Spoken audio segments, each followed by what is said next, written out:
नमस्कार।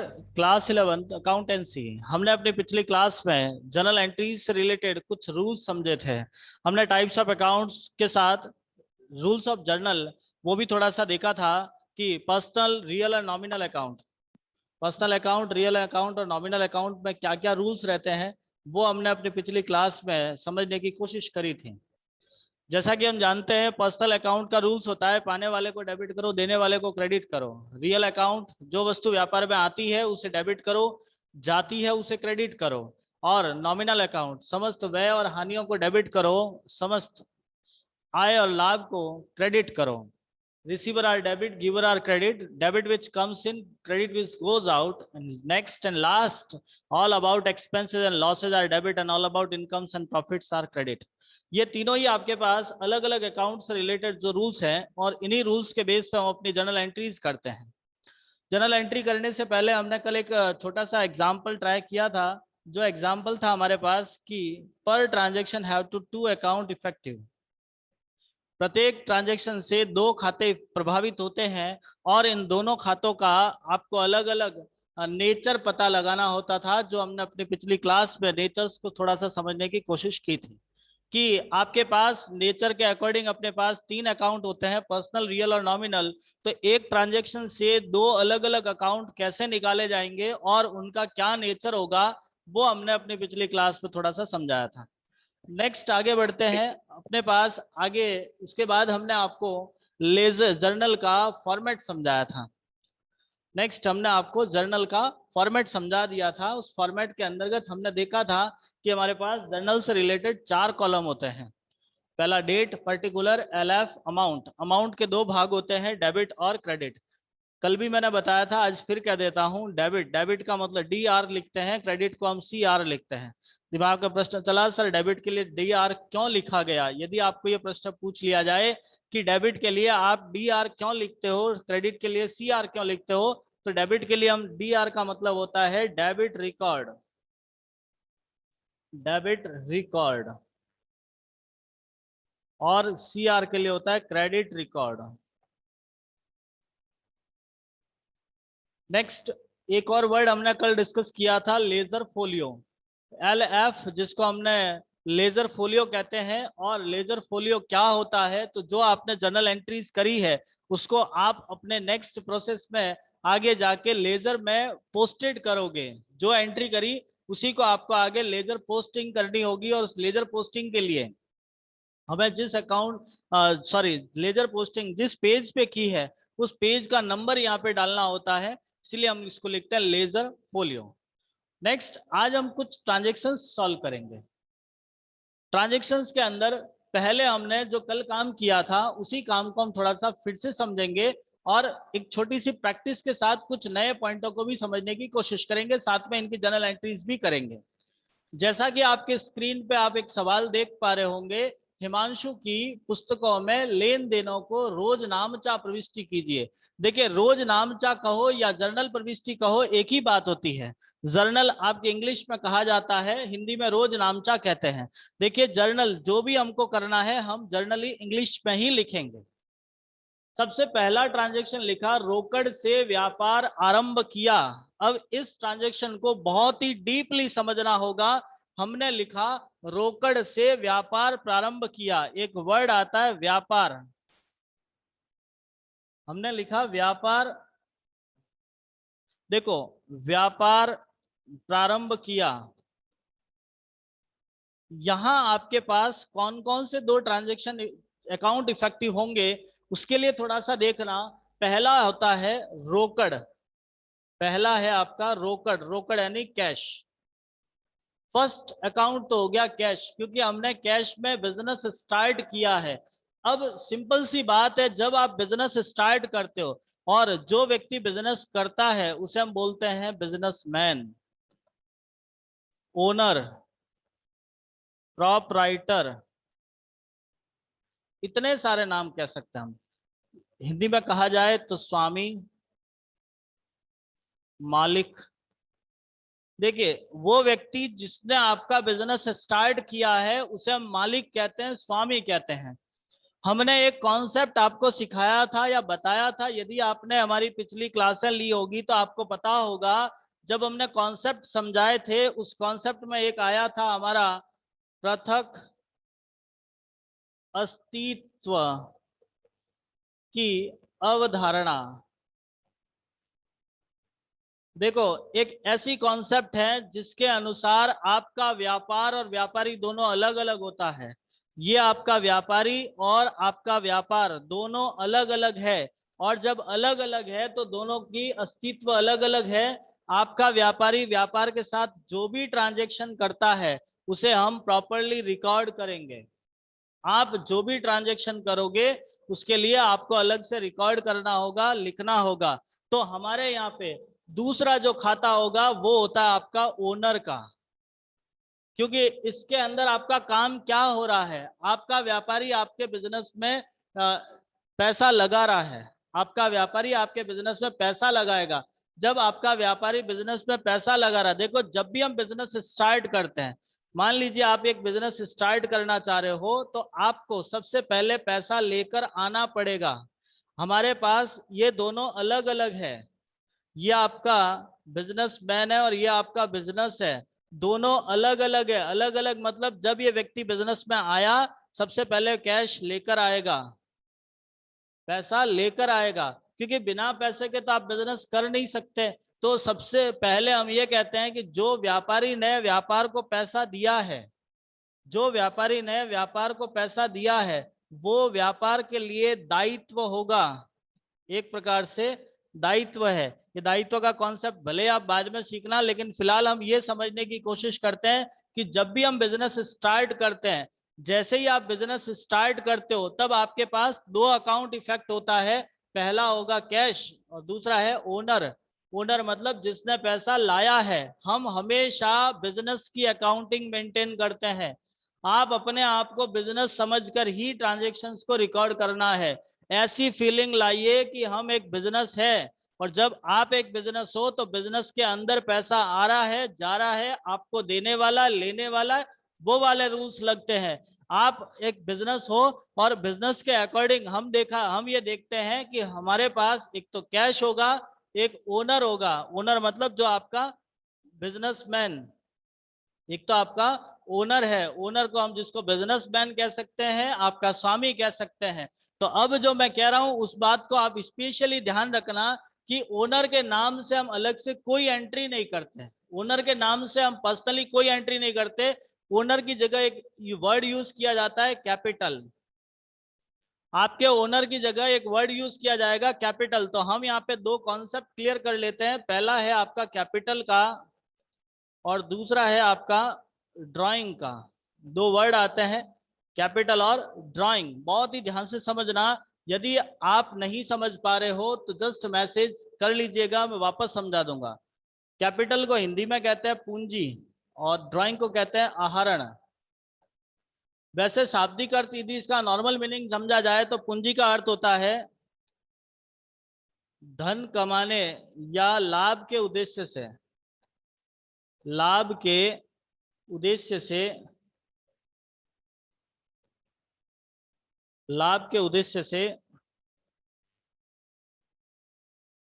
उद्देश्य से व्यापार में लगाया गया धन। देखो, लाभ कमाने के लिए आपने जो बिजनेस में पैसा लगाया उसे हम पूंजी कहते हैं, और ये पूंजी लगाने वाला व्यक्ति कौन होता है? आपका व्यापारी। तो व्यापारी के लिए आपको लिखना है पूंजी। अब इसके लिए एक लाइन और लिखता हूं। जब व्यापारी द्वारा जब व्यापारी द्वारा व्यापार में पैसा लाया जाता है, ये नोट याद रखिएगा, मैं पहले कह देता हूं। व्यापारी द्वारा व्यापार में पैसा लाया जाता है, लाया जाता है, तब वह तब वह कैपिटल कहलाएगी।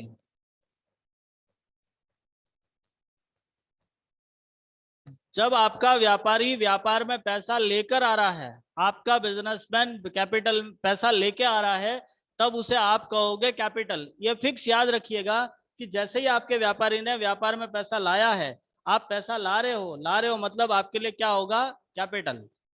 समझ में आया।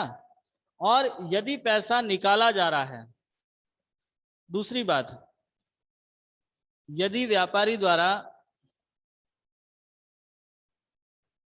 स्वयं के उपयोग हेतु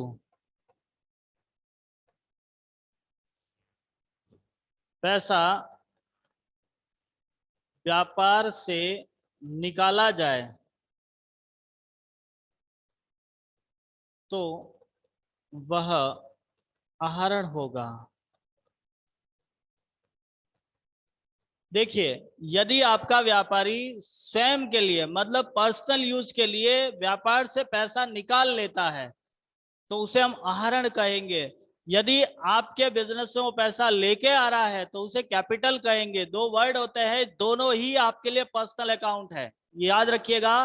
capital and drawing both are personal account and it is representative personal. ये पर्सनल है, साथ में ये रिप्रेजेंटेटिव पर्सनल है। अब आपको याद होगा, हमने पर्सनल के 3 अलग अलग भाग सिखाए थे आपको। पहला था आपका नेचुरल, आर्टिफिशियल और रिप्रेजेंटेटिव। तो रिप्रेजेंटेटिव में आपके पास 2 आते हैं, कैपिटल और दूसरा है आपका ड्राइंग। समझ में आ गया क्या होता है कैपिटल? कैपिटल जब आपका पर्सन पैसा लेके आ रहा है, जब आपका स्वामी पैसा लेकर आ रहा है, तब तो वो हमारे लिए क्या कहलाएगा, कैपिटल। और यदि पैसा निकाल रहे हैं तो होगा ड्राइंग। तो हमारा पहला ट्रांजैक्शन है, रोकड़ से व्यापार आरंभ किया। तो रोकड़ से व्यापार आरंभ किया मतलब 2 अकाउंट हो गए, एक तो कैश, एक हो गया कैपिटल। Any doubt? ये समझ में आ गया आपको? यस या नो? फटाफट जवाब दीजिए बेटा, फिर मैं आगे बढ़ता हूँ। आप जवाब दोगे तब मैं आगे बढ़ूंगा, नहीं तो मैं यहीं रुक जाऊंगा। जल्दी कौन कौन है मैं एक बार देख ला। अर्पिता जी, दुर्गा जी, ज्योत्सना जी, संतोष जी, सारिका जी, व्रतिका जी। बहुत बढ़िया, बहुत बढ़िया। समझ में आ रहा है आप लोगों को? चलिए नेक्स्ट आगे बढ़ते हैं। अब इनका नेचर देखते हैं। मैं आपसे ही पूछूंगा कैश का कौन सा नेचर होता है। According to nature we have 3 types of account, personal, real and nominal. Which nature of cash? फटाफट बताइए बेटा, कैश का कौन सा नेचर होता है? Real account. बहुत बढ़िया, बिल्कुल सही है। And capital? कैपिटल का कौन सा नेचर होता है? अभी बताया मैंने आपको। नहीं, सारिका जी आपने रियल किसका बोला है? पर्सनल। बहुत बढ़िया, सही आंसर है। तो आपका कैश रियल अकाउंट होता है और कैपिटल पर्सनल अकाउंट होता है। आया समझ में?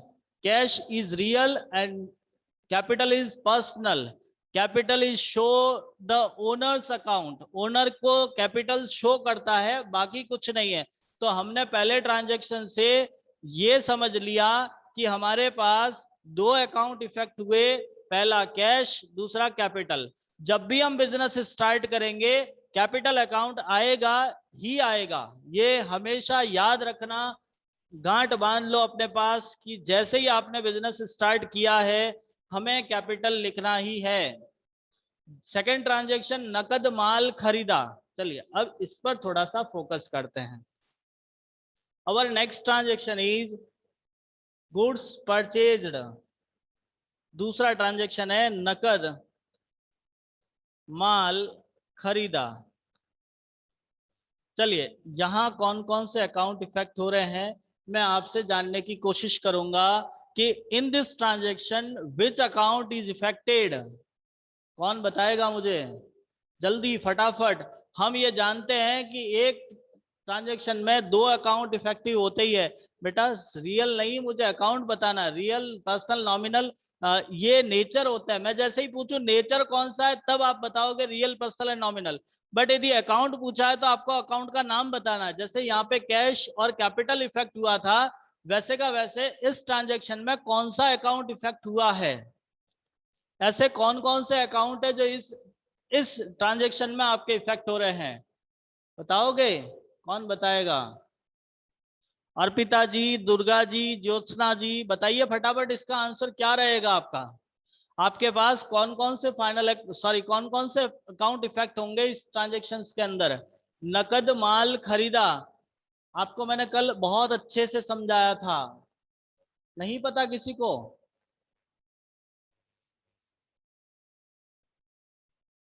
कैश, बहुत बढ़िया, वेरी नाइस। दूसरा, ज्योत्सना जी ने आंसर दिया कैश, बिल्कुल सही है। सेकंड अकाउंट कौन सा है? पहला तो कैश बिल्कुल सही है, दूसरा कौन सा होगा?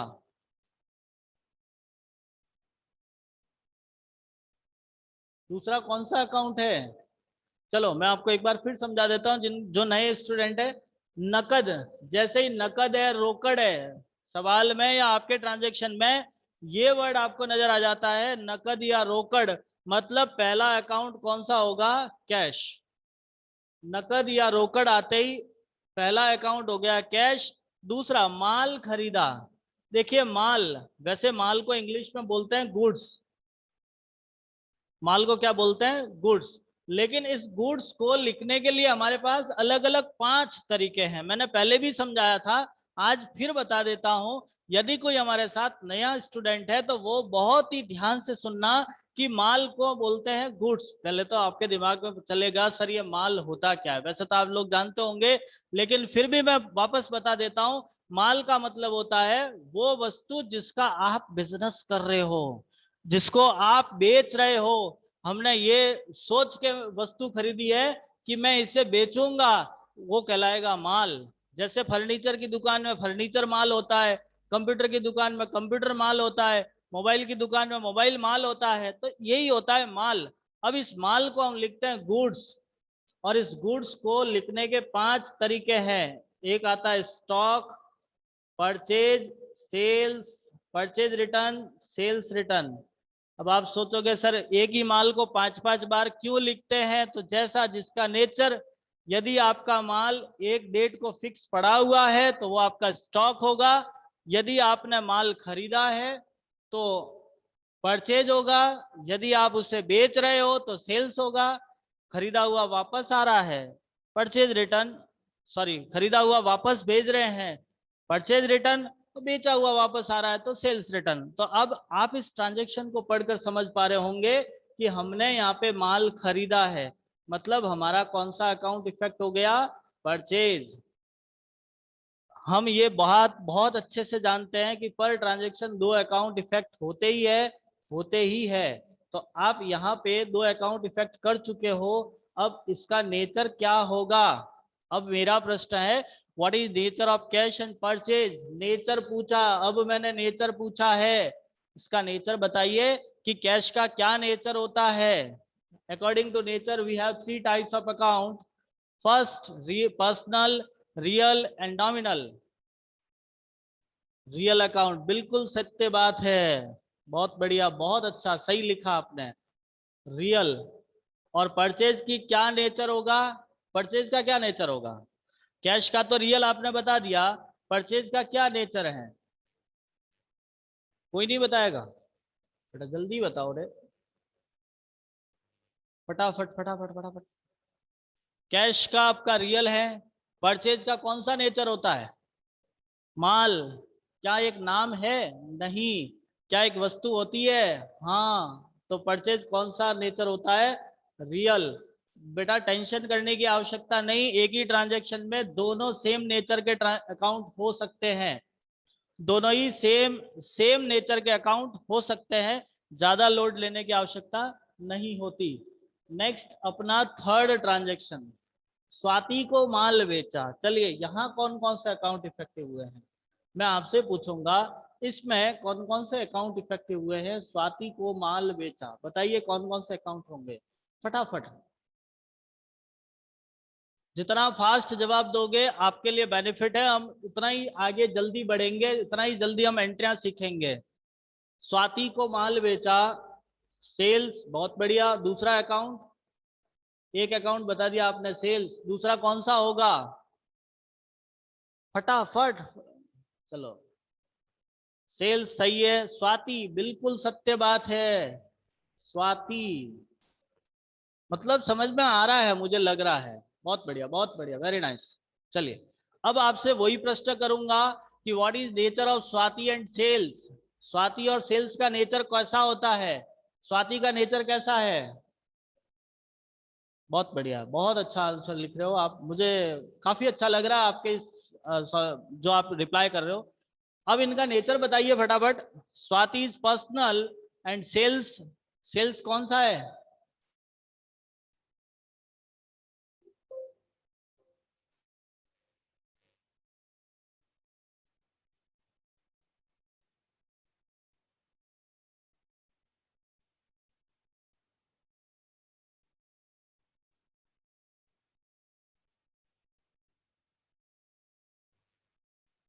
सेल्स रियल अकाउंट, बिल्कुल सही है।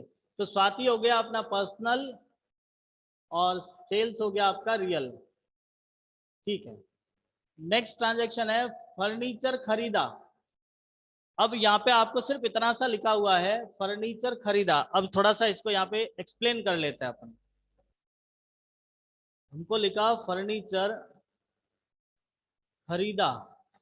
देखो, अब फर्नीचर खरीदा है तो हमारे पास में कौन कौन से दो अकाउंट इफेक्ट होंगे जब हम फर्नीचर खरीद रहे हैं? देखो, माल है, मैं फिर कह देता हूं, यदि आपको लिखा होता माल खरीदा तो ही परचेज आएगा, अदरवाइज जो बाकी चीजें खरीद रहे हो वो उनके नाम से लिखी जाएगी, तो पहला अकाउंट होगा फर्नीचर। अब दूसरा पॉइंट, फर्नीचर खरीदा सिर्फ इतना सा लिखा हुआ है, हमने किससे खरीदा ऐसा कोई नाम दिया हुआ नहीं है। जब आपको नाम दिया हुआ नहीं है, इसका मतलब आपने ऑन टाइम कैश पेमेंट कर दिया। जब आपको नाम दिया हुआ नहीं है, इसका मतलब उसमें सेकंड अकाउंट कैश इफेक्ट हुआ होगा। ये फिक्स याद रखिएगा कि यदि आपके ट्रांजेक्शन में किसी व्यक्ति का नाम दिया हुआ नहीं है तो दूसरा खाता होगा वो कैश होगा। याद रह जाएगा भाई, पहला अकाउंट तो है आपका फर्नीचर, दूसरा अकाउंट होगा आपका कैश। क्योंकि आपने फर्नीचर खरीदा है, किसी का नाम नहीं दिया हुआ है, मतलब हमने फ्री में तो खरीदा नहीं होगा। भाई सिंपल सी बात है, हम जब फर्नीचर खरीद रहे हैं तो उसके बदले में पैसा भी तो दिया होगा।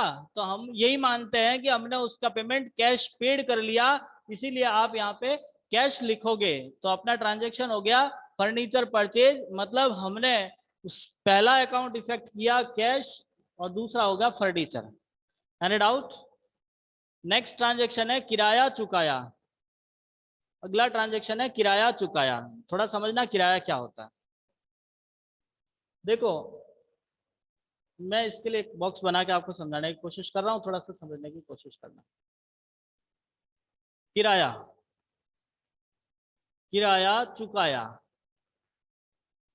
अब इंग्लिश में यदि इसको लिखे हैं तो इसको ये लिखते हैं रेंट पेड। तो किराए को तो इंग्लिश में क्या कहते हैं? रेंट। तो पहला अकाउंट तो हो गया रेंट, पहला अकाउंट कौन सा हो गया? रेंट। अब पेड, पेड मतलब आपने पेमेंट कर दिया, पेमेंट कर दिया मतलब पेमेंट में क्या दिया होगा? कैश। तो एक बात और याद रखना, जहां आपको पेड वर्ड आ रहा है, चुकाया शब्द आ रहा है, मतलब कहीं आपको लिखा हुआ है चुकाया या भुगतान किया, भुगतान किया, इसका मतलब आपका कौन सा अकाउंट इफेक्ट होगा? कैश। कुछ छोटी छोटी चीजें याद रखनी पड़ेगी कि यदि किसी ट्रांजैक्शन में आपको पेड वर्ड है हिंदी में लिखा गया हो तो लिखा रहेगा चुकाया या भुगतान किया, तो उस कंडीशन में अपना अकाउंट इफेक्ट होगा कैश। Any doubt? बेटा जवाब फटाफट दीजिए ताकि मुझे आगे पढ़ाने का मजा आए। कोई डाउट है? ये कैश समझ में आ गया कैसे लिखा मैंने, क्यों लिखा?